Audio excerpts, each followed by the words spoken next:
आणि आता मी चाललाय यशवत उनपदेवला। गाईस या बाबांना मला गाडीमध्ये जागा असून बाबा लटकून चाललेले बाहेर। तुला माहिती आहे उनपदेव तिथे काय म्हणून? 12 महिने गरम पाणी असतं त्या कुंडामध्ये। 12 महिने हे सर्व लोक आहे ना जेवणासाठी बसलेले आहे। किती भारी वाटतंय, हे शेत आहे। अशी इच्छा होते की आम्ही पण जाऊ जेवायला बसू त्यांच्यामध्ये, एवढं मस्त वाटतं। चला आता गाईस फायनली उनपदेवला पोहोचलेले आम्ही। ते बघ ना, ते मला माहिती आहे रे गरम पाणी येतं गायच्या मुखातून। तिथे पण जबरदस्ती पूजेला बसवून दिलं, बसा म्हणे, घ्या हातात पाणी, टाका म्हणे, काढा 101 रुपये म्हणे दक्षिणा ठेवा। म्हटलं कशाचे? आणि पूजा केली ना? म्हटलं आम्ही थोडी बोलले पूजा करायला। महादेवाकडे बसून धंदा करताय लोक। रामायणच्या 14 वर्षाच्या वनवासामध्ये श्रीराम इथं यांनी त्यांचे चरण ठेवले होते। अरे गरम पाणी येतंय खरंच। या पाण्यामध्ये जो पण आंघोळ करेल त्याचे सगळे आजार दूर होतील। हे गाईस व्हॉट्सअप, कसे तुम्ही सर्व? होप्स तुम्ही सर्व छान असतील। Welcome to our new blog. Guys आता वाजलेले सकाळचे 11:30 वाजण्यात आहे आणि मी आता करतोय नाश्ता सकाळचा। उपमा गेलेला आहे मम्मीने। काल आम्ही रात्री आले होते 8:30 वाजता नाशिकवरून जळगावला आणि आता मी चाललाय यशवत उनपदेवला। मी एकदा गेलेला आहे उनपदेवला, जिथे आहे गरम पाण्याचा कुंड। गरम पाण्याचा कुंड असता ना, तर 2 वर्ष आधी मी तिथे गेलेला होता। सो म्हटलं आता परत जाऊन येऊ, कारण की आता छान वाटेल ते। कसं आता पाऊस वगैरे पण पडून गेलेला आहे ना, तर त्यामुळे तिकडे आता ग्रीनरी वगैरे असेल आणि तो गरम पाण्याचा कुंड पण बघू। मला 2 वर्ष झाले होते जाऊन, सो म्हटलं आता जाऊन येतो तिथे। आणि मम्मीचं एक पार्सल आलं होतं मीशोवर ना, मम्मीने मागवलेलं आहे। हे बघा, हे मागवलेलं आहे मम्मीने। हे काय बेबे, काय मागवलंय? फ्रीजमध्ये ठेवायचे डबे। म्हणजे काय, कशासाठी? चांगले राहतात तसं। भाज्या ठेवण्यासाठी का? पाणी राहत नाही आणि सडत नाही। भाज्या ठेवण्यासाठी? हा, भाज्या। गाईस माझा नाश्ता तर झालेला आहे, पण हे बघा मम्मीने अजूनपर्यंत नाश्ता केलेला नाही। मम्मी फक्त कामामध्ये बिझी केव्हाची। हे बघा बेबेंनी याच्यामध्ये सगळ्या भाजीपाला ठेवून दिलेला आहे। याच्यामध्ये काकडी, अद्रक, गाजर, टमाटा, काकडी, ही याच्यात मिरच्या 2 प्रकारच्या, कारले नाही का ते वेगळे, हा याच्यामध्ये टाकावं लागेल। हे काय आधी ना हे असे बॉक्स असायचे ना, जे आईस्क्रीमचे बॉक्स वगैरे येतात, आधी हे यूज करायचे, त्यामध्ये ठेवायचे। बट आता हे कसं एकदम प्रॉपर मागून घेतलंय, त्याच्यामध्ये चांगलं राहतील। चला गाईस, मी घरातून निघालेलं आहे आणि माझ्यासोबत यश येतोय। यश काय करतो माहिती का, प्रत्येक वेळेस एकदम पॅक होऊन येतो, म्हणजे त्याची सवय मला लागलेली। मी ना बाहेर जाताना रुमाल लावायचा ना टोपी घालायचा। म्हटलं तो काय म्हणतो माहिती का, सगळं खराब होतं, आपला फेस खराब होतो, आपला म्हणजे हेअर्स खराब होता, तर त्याच्यामुळे मला पण घालावं लागतं आता। बस अरे बिझी आहे तू, जाऊ दे, मी जातो एकटा। नाही बिझी नाही, चल। चला मी जातो आता उनपदेवला, याला घेऊन सोबत। आज आहे ना खूप कडक ऊन आहे आणि पावसाचं तर नावच नाही जळगाव जिल्ह्यामध्ये। भाई कितीतरी दिवस झाले काही पाऊस नाही पडलेला, एवढं गरम होतंय ना काय सांगू। आणि हा महिना तर पाऊस सांगितलाच नाही। म्हटलं भाई खरंच आम्हाला बाहेर कुठे जाताच येणार नाही, कारण की ना हाच वाद, म्हणजे हेच सीझन असतं जेव्हा आम्ही बाहेर निघू शकता, तुम्हाला छान दाखवू शकता, पण पाऊसच नाही तर बाहेर दाखवू। गाईस या बाबांना मला गाडीमध्ये जागा असून बाबा लटकून चाललेले बाहेर। काय लेडीज आहे ना सगळे? लेडीज आहे मध्ये, दिसत नाही आहे एका लेडीज वाटतं। बिचारा बाबांना बाहेर लटकावं लागतंय गाडीवर।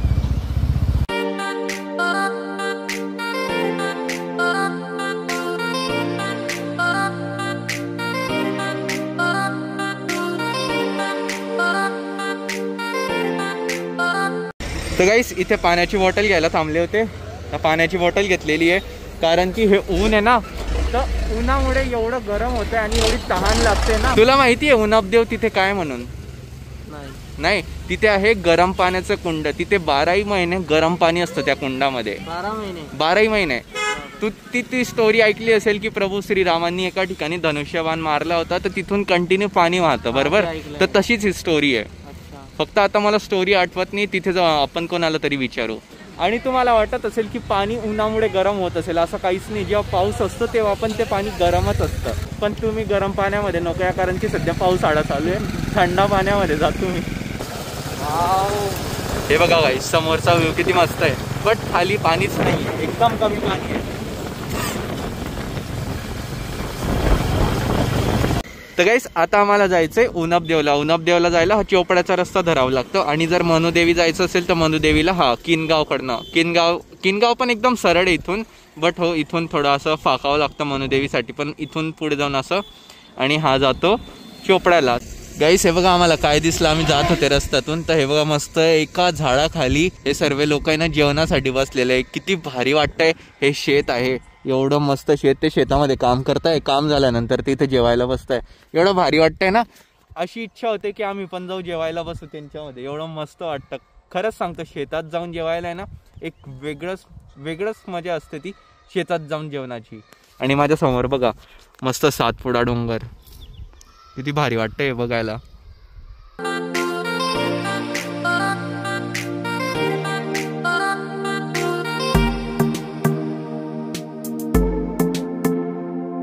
आम्ही आता आहे ना ओनपदेवला पोहोचणार आहे. 5 किलोमीटर आहे इथून. आणि बट जाताना ना एवढं सुंदर रस्ता लागतोय ना बघा.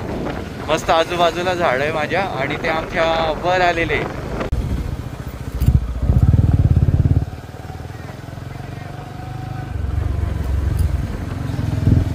तर गाईस आम्ही पोचलेले आता फायनली ओनपदेवला. आणि बघा केस कसे होऊन गेले, टोपी घातली होती ना त्यामुळे. आता गाडीला तिकडे पार्क केलेले, 10 रुपये लागले गाडीला पार्क करायचे. आणि आता आम्ही जातो मध्ये. एकटा नको जाऊ रे, इकडे टायगर पण येता, तू सापडणार नाही मला. गाईस ओनपदेव आहे ना आधी खूप डेव्हलप होतं, बट आता तेवढं नाही आहे. कारण की बघा आधी जेव्हा मी आला होता ना तर तेव्हा ही ट्रेन पण सुरू होती. आणि जी टर्नल दिसते ना, दिसत नसणार कारण की त्याच्यावर आता पाणी येऊन गेलेले. तर ही ट्रेन त्या टर्नलमधनं जायची. आता बघा एकदमच सगळं सुमसाम झालेलं आहे. मध्ये खूप सुमसाम असेल. हे हिचे चाकं पण नाही आता ट्रेनचे. आधी आम्ही आलो होतो तेव्हा चालू होती वाटतं ही. तेव्हा आहे ना मस्त असा गोल राऊंड मारायची, बट आता बंद पडून गेलेली आहे. मला असं वाटतंय ना आपल्याशिवाय कोणीच नाही आता मध्ये. तू मास्क काढ, मग आता कोणी नाही बघणार तुला. जाऊ दे आता, काय सारखं काढफुल करावं लागतं. अरे नाही रे, तिकडे आहे माणसं बघ, है ना. राहू दे मग. विश्रामगृह कुठे? मंदिराकडे. विश्राम करायचा तुला? नाही. मग चल आपण ओनपदेवला जाऊ. इथे एका बुलला पॅक करून ठेवलेलं आहे केजमध्ये, पण तो नकलीवाला बुल आहे गाईस. इथून तिथे चालून जायचा रस्ता होता, आता तो पण नाही आहे. हे काय रे, कॅन्टीन असेल? नाही कॅन्टीन असेल, ही पण बंद झाली. भाई काहीच नाही, म्हणजे इथे फक्त मंदिराशिवाय गाईस इथे काहीच नाही आहे. जे गार्डन होतं ते पण आता चाललं गेलंय, फक्त इथे मंदिर आहे. जय श्रीराम. श्री तीर्थक्षेत्र ओनपदेव. चलो चला आता गाईस फायनली ओनपदेवला पोहोचलेले आम्ही. आता करू महादेवाचे दर्शन. मुखातून पाणी येते तिथून. ते बघ ना, ते मला माहिती आहे रे, गरम पाणी येतं गायच्या मुखातून तिथे. चलो हर हर महादेव. गुरुदत्त मंदिर आणि पंचमुखी महादेव मंदिर. हर हर महादेव. सीताराम. सोमवार मासी मुलगा महाराजे तिथे आता महाराजे पंचमाळी भोजन बसे एकाच देवा गाईस महादेवाचं दर्शन झाले, पण जबरदस्ती पूजेला बसवून दिलं. बसा म्हणे, घ्या हातात पाणी, टाका म्हणे. मंत्र म्हटले टाका टाका टाका. आणि म्हणे काढा 101 रुपये म्हणे दक्षिणा ठेवा. म्हटलं कशाचे? आणि पूजा केली ना. म्हटलं आम्ही थोडी बोलले पूजा करायला, तुम्ही केली ना आम्हाला बोलवून, आम्ही तर नाही बोलले. म्हणे ठेवा मग 51 रुपये ठेवा. म्हटलं नाही, आम्ही आमच्या मर्जीने ठेवू. 20 रुपये दिले, येऊन गेले. आम्ही थोडी बोलले होते पूजा करायला, आम्ही तर दर्शनाला आले होते. बरोबर आहे ना. हे एका टाईपचा गाईस धंदा आहे. महादेवाकडे बसून धंदा करताय लोकांना पण समजत नाही. विठ्ठल रुक्मिणी, मुला राम कृष्ण हरी. आणि इथे हनुमान मंदिर. जय सीताराम. शरभंग ऋषी गुफा इथे मध्ये गेलेला आहे तू? खाली अजूनपर्यंत कोणाला सापडलेलं नाही. काय काय? याचे शेवटचं स्थान अजूनपर्यंत कोणाला सापडलेलं नाही. तुला कोणी सांगितलं? गुगलला वाचलं. गुगलला. आता येता हा. इथे उन्नपदेव, सुन्नपदेव आणि निझरदेव अशी 3 मंदिरे देवाचे.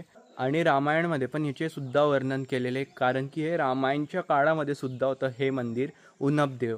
हे ना रामायणच्या आधी पण असू शकतं किंवा रामायणमध्ये पण बनू शकतं. आणि इथं सांगितलंय की रामायणच्या 14 वर्षाच्या वनवासामध्ये श्रीराम इथं यांनी त्यांचे चरण ठेवले होते.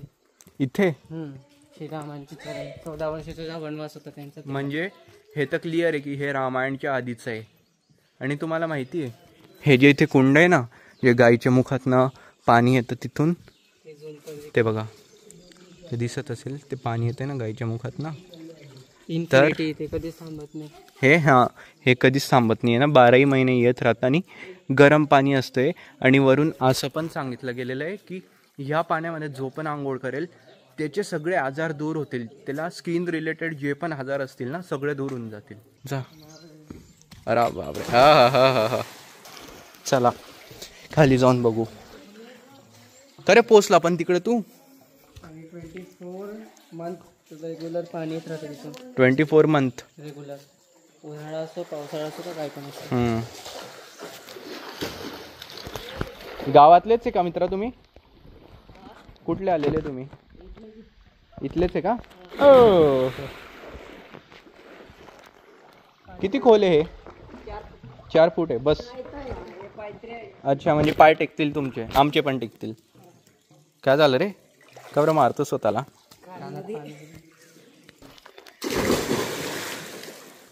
काय करतोय? गणेश मंदिर. ओम गण गणपते नमः. चला टच करायचंय, फक्त सटकायला नको. अरे गरम पाणी येतंय खरंच, गरम पाणी आहे खरंच, गरम पाणी आहे ना. कुठून पाणी येतंय? पाणी कुठून येतं नाही माहिती ना, सिक्रेट आहे काहीच आहे, पण हे कोणालाच माहित नाही पाणी कुठून येतं आणि गरम काय येतं. वाव, गरम एकदम.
तर गाईस आता आम्ही इथून निघतोय.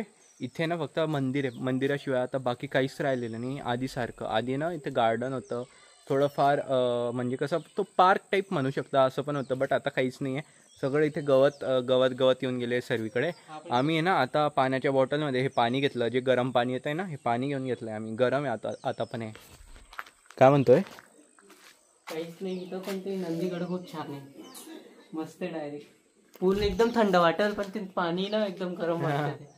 पण गाईस आम्ही आतापर्यंत फक्त उनबदेव कव्हर केलेले, सोनबदेव पण आहे आणि निजरदेव पण आहे, तर आम्हाला ते नाही माहिती ते कुठे. आता आम्ही चालले विश्रामगृहाकडे, पण आम्ही तिथे जाऊन काही विश्राम वगैरे करणार नाही आहे. हो, इकडे बसायचं का बघ, मस्त सावली इथे. पण गाईस आजूबाजूला बघा ना किती मस्त आहे, एकदम ग्रीन ग्रीन, आणि आम्ही मधून जातोय.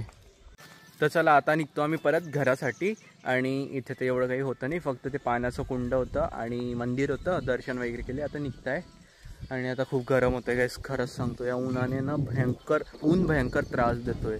पाऊस तर पाळत नाही आहे, वरतून ऊन असं देतोय की आम्हाला खूप त्रास होतोय त्याचा.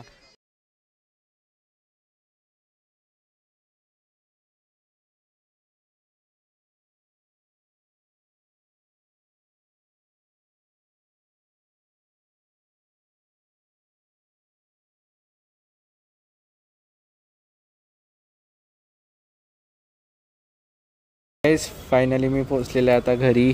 6:30 वाजता आहे आणि माझी वाट बघत आहे इथे माझी चेरी पिल्लू. आले कुठे गेली होती तू? नेहमी गेला होता बाहेर.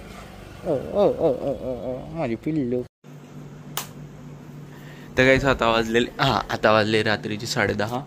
मी आला होता संध्याकाळी 6:30ला आणि केव्हाचा बसला होता घरी. मी ब्लॉग बनवायचाच विसरला बघा, ते काय आता गॅप पडला होता ना, तर मग ब्लॉग बनवायची सवय सुटून गेली, मग आठवणच नाही राहत की व्हिडिओ वगैरे बनवायची असतं म्हणून काही.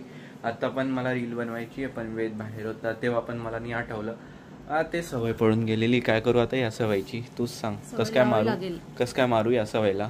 मारू म्हणजे मला आठवण देऊन द्यावं लागत. हा, म्हणजे कसं आहे ना, मी विचार केला होता घरात येईल, थोडाफार ब्लॉग बनवेल मम्मी वगैरे सोबत. त्या असं डोक्यात ना असं सटकलं, असं आलं, सटकून गेलं, बाउन्सर चाललं गेलं. आता 10-10:30 वाजता आहे रात्रीची, आता झोपायची तयारी होते. मला आठवलं ब्लॉग एंड करायचं. चला आता मी हा ब्लॉगला इथे एंड करतो. आय होप तुम्हाला गाईस मला ब्लॉग आवडला असेल तर प्लीज व्हिडिओला लाईक करा, शेअर करा, चॅनलवर नसलं तर सबस्क्राईब करा. भेटतो तुम्हाला लवकरच न्यू ब्लॉगमध्ये. लव यू ऑल, बाय.